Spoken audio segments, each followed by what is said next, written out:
Good morning everyone, this is Sandhya and welcome back to the channel. Today is Wednesday 28th of Jan and in this video we'll quickly cover the market recap, top news and sector performance based on the Ichimoku indicator.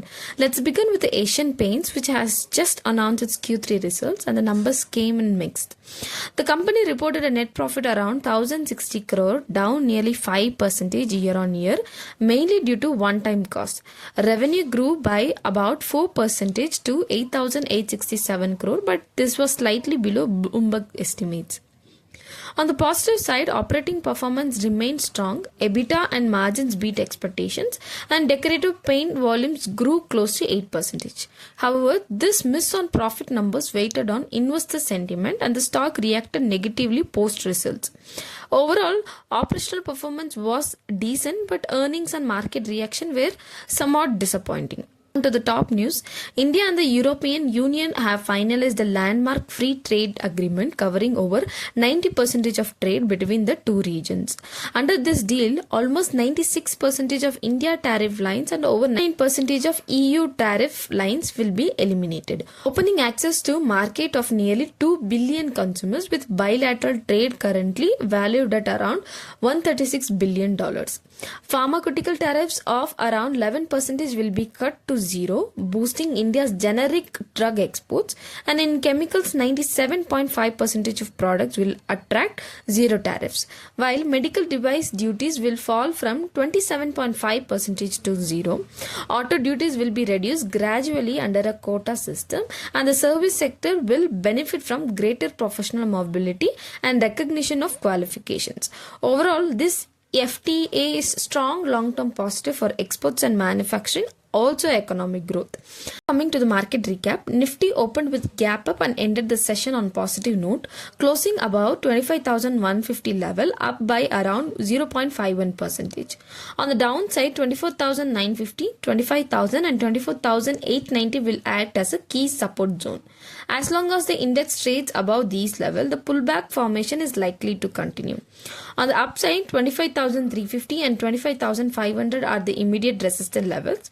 A decisive breakout above 25,500 would open the door for a move towards 26,000. However, the close below 24,900 would change market sentiment and traders may consider existing long position. Technically, the daily chart shows a strong bullish candle with a longer lower wicks indicating buying interest at lower levels. Importantly, Nifty has also closed above its 200-day EMA, which is a positive signal. Coming to Bank Nifty, struck off early weakness and stacked a sharp rebound, moving higher steadily through the session. The index ended the day up by around 1.25%, closing at 59,205.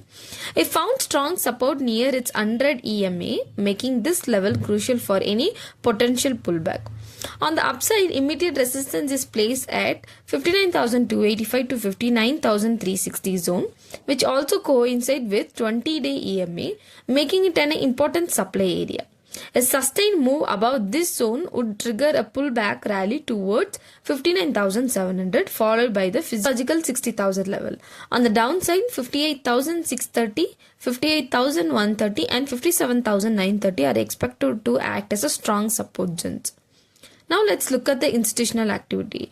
On the 27th of Jan, FII remained net sellers in the cash market with the gross purchase of around 13,550 crore and gross sales of nearly 17,664 crore, resulting in a net outflow of 4,100 crore.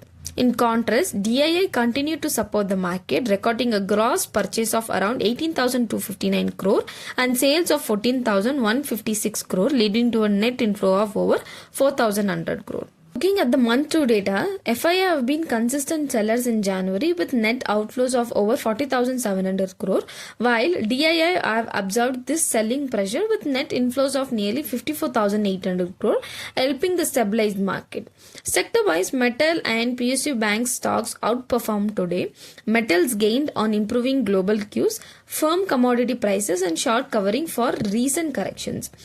PSU Bank witnessed a strong buying interest due to expectations of healthy credit growth, improving asset quality, and attractive valuation.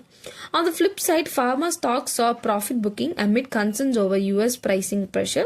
Auto and FMCG started corrected due to margin and demand concerns, while ITI stocks remained weak because of uncertainty around global tech spending. Financial service saw selective selling. Oil and gas also were under pressure due to volatile crude price. Looking ahead, L&T, Maruti Suzuki, BEL, TVS Motor, M&M Fin, Lodha Group and GRSC are among the key companies scheduled to announce their Q3 results tomorrow. I've also attached the top gainers and losers for the day for your reference. This video is for your educational purposes only. As I am not a SEBI registered advisor, please do not make any investment decision based on this content.